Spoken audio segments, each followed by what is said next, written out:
السيدات والسادة، يشهد العالم منذ شهور مأساة كبرى بجوارنا في فلسطين العزيزة، حيث يسقط آلاف الشهداء في قطاع غزة ويتعرض الأحياء منهم لمعاناة إنسانية غير مسبوقة. بالمناسبة، كنت طلبت من المؤسسات تعمل تقدير لتكلفة الإعمار في غزة اللي فيها 2.3 مليون. تكلفته أكتر من 90 مليار دولار. 90 مليار دولار عشان ترجع غزة ببنيتها الأساسية وتبقى ممكن الناس تعيش فيها.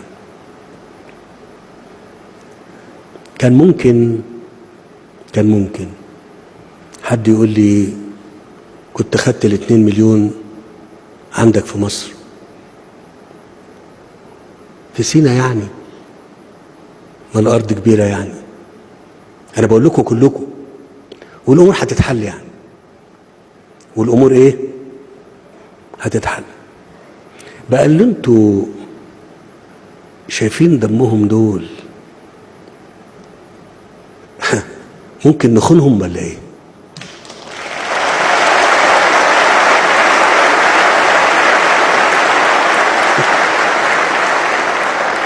ويقول لك أصل الحكاية وترتيب مين؟ الأرض أرضنا وبلادنا، ومسؤولين كلنا إن احنا نحميها زي ما هي كده. آلاف السنين دي حدودها، ومحدش بفضل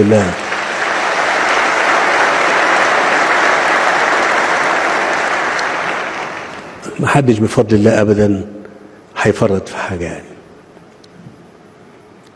ويتعرض الأحياء منهم لمعاناة إنسانية غير مسبوقة. نبذل أقصى ما نستطيع من جهد وطاقة لحمايتهم وإغاثتهم عن طريق وقف إطلاق النار وإنفاذ المساعدات لهم. ونتوجه اليوم إلى الشعب الفلسطيني كله المرابط على أرضه والصامت فوق ترابها بتحية تقدير وإجلال، ونقول لهم إن مصابكم مصابنا، وألمكم ألمنا، وإن مصر لن تتوانى عن مواصلة العمل لوقف إطلاق النار وإدخال المساعدات وإغاثة المنكوبين من هذه الكارثة الهائلة. ولن تتوقف مصر عن العمل مهما كان الثمن من أجل حصول الشعب الفلسطيني الشقيق على حقوقه المشروعة في دولته المستقلة. التطورات التي شهدها الإقليم خلال الشهور الماضية، والحرب الإسرائيلية على قطاع غزة، والموقف المصري الواضح منذ اللحظة الأولى الرافض تماما أي تهجير للفلسطينيين من أراضيهم إلى سيناء أو إلى أي مكان آخر، حفاظا على القضية الفلسطينية من التصفية وحماية لأمن مصر القومي. وكذلك موقفنا الثابت بالإصرار والعمل المكثف لوقف إطلاق النار وإنفاذ المساعدات الإنسانية ودفع جهود إقامة الدولة الفلسطينية المستقلة ذات السيادة، ليحصل الفلسطينيون على حقوقهم المشروعة.